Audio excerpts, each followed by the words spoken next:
happen in the Wayne's Auto Body sponsored car, Wayne Corey Jr. Extra Mark Convenience Stores, number 01 from Bethany, Connecticut, Jim Mavlajanis. Then it will be the 04 from Milford, Johnston Excavating, and also Wayne's Auto Body sponsoring Skip Rooting. Amherst Trucking brings us the 11 from Hatfield for Tyler Leary. Then in car number 39, in the Nashville Drive sponsored car, the driver for Berlin, Paul Verrecchio Jr. Contingency partners for the late models, Mr. Reuter, 32 signs, New England Racing Fuel Sunoco. Green, and they're fired off turn number 4, and down to the stripe, it's Butler, but what a mad scramble here, 4 wide, Matt, to the bottom of turn 1. And it is still 3 wide. The man to the outside, Reed, loses leverage. And moving up in the second is Joel Monahan as he beats Hammond to the punch. Wood is in third, but at the front of the field is Tommy Butler. There's no question about it. Further back, 3 wide again is the story. Gamba Corner with a borrowed race car. The Marquis car back up front. It is still a battle for third. Here comes the number 17 machine, last week's feature event winner, as he makes his presence known. Meanwhile, here's the 31 of Glenn Reed up to the 4th spot. Now remember, a week ago, Tommy Byrne said he was more patient and cautious to come through traffic, and he said it cost him. Tonight, he was going to come to the front, full throttled, flat out racing, and he is already into the top 5 before we've got a mile and a half into the record books. Speaking about flat out, that's a way to describe Michael Ray in front of the 42 as he was able to blockbuster his way underneath Hammond. Hammond in trouble. Mavlajanis hits by him, and so does Wayne Corey. They start to single out just a bit, but Tom Butler, who's been there and done that, one of the best full-body drivers here at Stafford in the record books, is out in front and setting a blistering pace. Who is the fastest car on the racetrack? Believe it or not, Josh Wood, 21.101. Right now, Butler's last time was a 21.258. Monahan in second was a 21.151. That means Joel Monahan is coming. Now, Monahan has won at Monadnock quite a bit this season, but his real goal at the start of this year was to win here at Stafford, and he has been getting stronger and more consistent every time. Look at Reen and Fern. Fern put the nose of that 92 underneath the back bumper of the number 31 car. It looked like the UFC there, but the battle for fourth between Reed and Fern.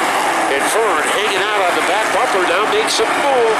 He gets the nostrils of the car underneath Reed, but that's it. And then he has to drop back. There's no question about it. They've worked magic down into turn number 3. 3 cars are coming to the front with a vengeance, and Fern sees a little daylight. He puts the Sarah Ford machine to the inside, thinks twice of it, and then makes a little noise in his quest to be in the 4th position. Good racing action there, but Butler is still the fastest car on the racetrack. And I think Reed's Stafford experience is coming in handy right now as he is able to keep Tom Fern behind him, something not many people have done, and it is still Tommy Butler leading a charmed life at the front of the field. Here comes Tom Fern. He puts the nose of the orange, black, and neon numeral number 92 to the inside. Verrecchio pulls out of harm's way, but it appears that Glenn Reed is still the guy that is really creating havoc for Fern as he wants to get up on the podium, a very familiar spot that he's had all season long. It's been quite some time since Tommy Butler has been in the winner's circle here at Stafford. But there was a time in the record books that Butler was a household word in that category. And now, Monahan is moving in. Last circuit by, Butler turned to 21.346. Joel Monahan turned to 21.314, but Josh Wood was the quickest in the top 3 with a 21.271. Monahan is moving in. The Monahan trucking folks. His dad, he started in the mini stocks at the high banks of Monadnock. If you drive up and down 91 north, you'll see the Monahan trucks.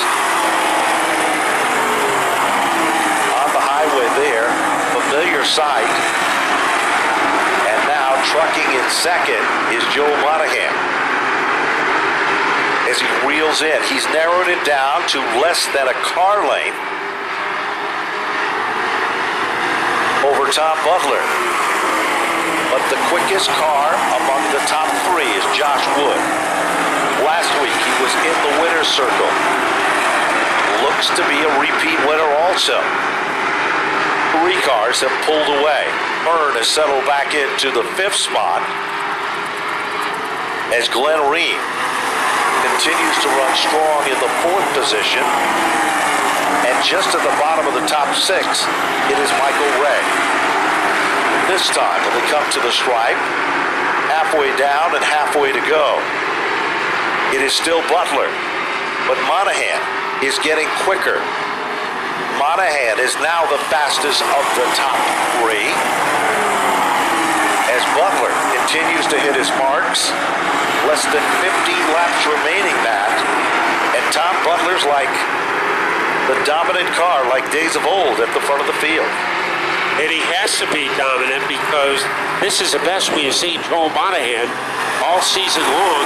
And we know what Josh Wood can do because he did it just 1 week ago, as Wood in the past has had a difficult time sealing the deal and being strong at the end. He solved that deficiency last week. But here is Tommy Butler. He said the reason he paints that car green because it reminds him of money.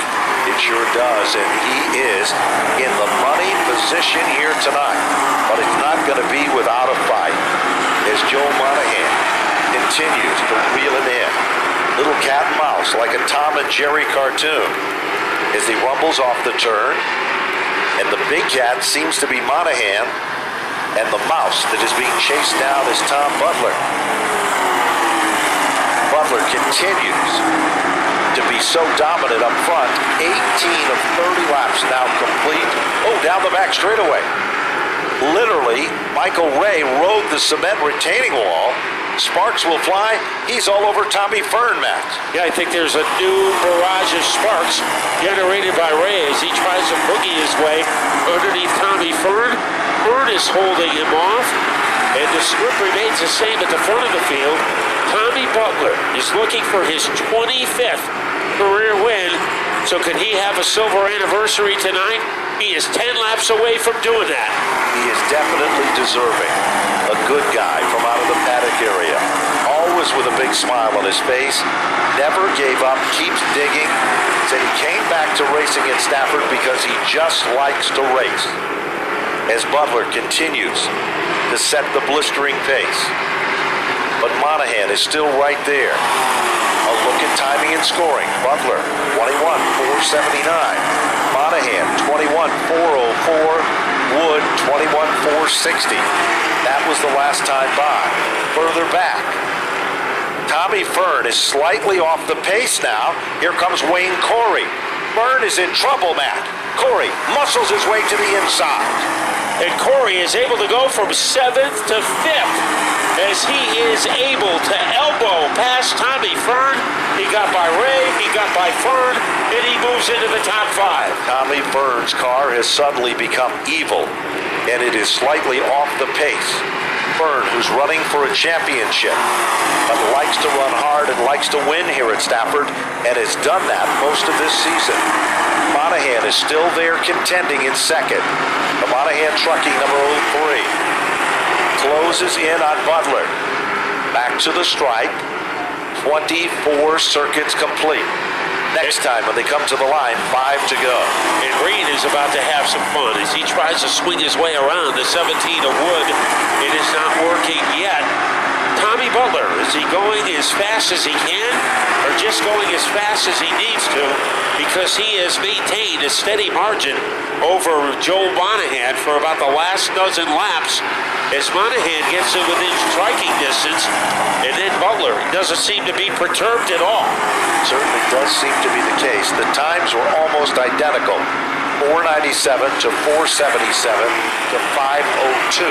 That's how close the top three cars are running and now throw Glenn Reen into the mix, he seems to be getting better and stronger each and every circuit by. Last time by, Glenn Reen was the fastest car on the racetrack with a time of 21.494. 21.494. Back out front, Butler this time with 3 laps to go, a mile and a half left. It'll be big celebrations here at Stafford if Tom Butler can hold on. It will be his first win since July 24th of last year. So Tommy Butler looking for his first win of the year, and it will be number 25. He is 2 away from doing that.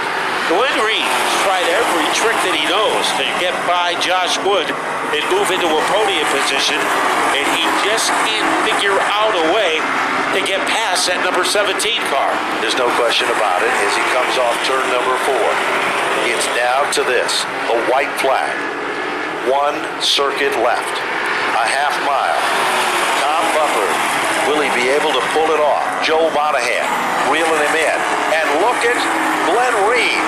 Reen has moved on to the podium with car 31.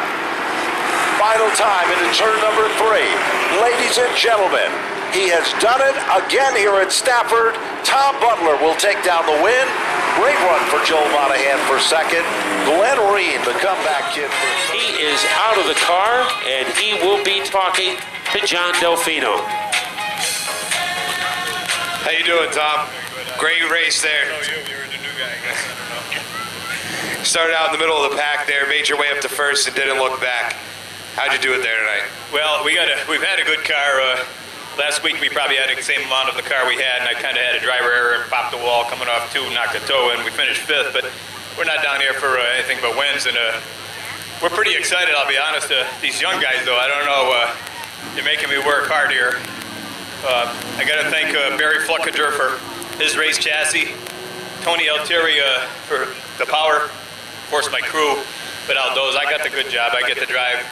I wish it was a little cooler right now tonight, but I feel I can still get it done. At some point, you second guess yourself, but it goes to show, I guess, if you persevere and you got a good team, you can make anything happen. Congratulations, Tom. Tom Butler, tonight's first place finisher. Now back to John Gates with the second place finisher. All right, standing next to Joel Monahan, man, the 0-3, not only looking good tonight, but it was running really well. Yeah, we've been struggling with it. We struggled with it last week and most of today, but I couldn't thank my dad and Uncle Terry and BFR Chassis for straightening it back out. It was fast, just wasn't quite fast enough. But no, it was a great race. Catch them a little, but not quite. Yeah, Joel, it looked like you had something there for the 4, man. You were getting really close, but just a touch off. Yeah, I was waiting for him to slip up, and that didn't happen once throughout the whole race. And I had a couple of slips, but this is pretty awesome for the year that we've been having here. So I couldn't thank these guys enough. Joel, you've been doing good up in Monadnock. It's last Saturday night, a big feature win up there, and leading the point standings. What's the big difference between here and Monadnock?